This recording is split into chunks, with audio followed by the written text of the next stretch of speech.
পৃথিবীতে মুনাফিক চেনার জন্য মহান রব্বুল আলামিন পবিত্র কোরআনটাকে অবতরণ করেছেন। রাসূলুল্লাহ সাল্লাল্লাহু আলাইহি সাল্লাম তার হাদিসের ভিতরে বর্ণনা করেছেন। আমরা জানি মুনাফিক চেনার উপায় মাত্র 3টি বা 4টি। বর্তমান রিসার্চ গবেষণা করে দেখা যাচ্ছে কোরআনুল কারীমের ভিতরে আল্লাহ রাব্বুল আলামিন মুনাফিক চেনার জন্য 10টি আয়াত অবতরণ করেছি। আজকে আমরা মুনাফিক চেনার একটি আলামত কোরআন এবং হাদিস থেকে জানব।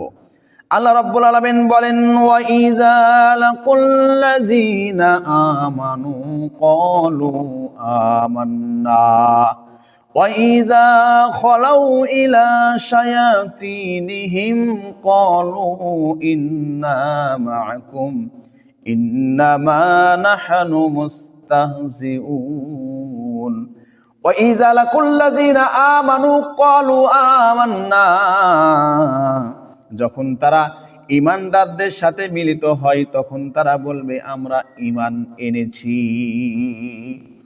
আর যখন তারা শয়তানদের সাথে মিলিত হবে, ওয়া ইযা খালাউ ইলা শায়াতিনিহিম, যখন তারা শয়তানদের সাথে মিলিত হবে তখন তারা বলবে ক্বালু ইন্না মা'আকুম ইন্নামা নাহনু মুস্তাহজিউন, তখন তারা বলবে আমরা তো তোমাদের সাথে আছি।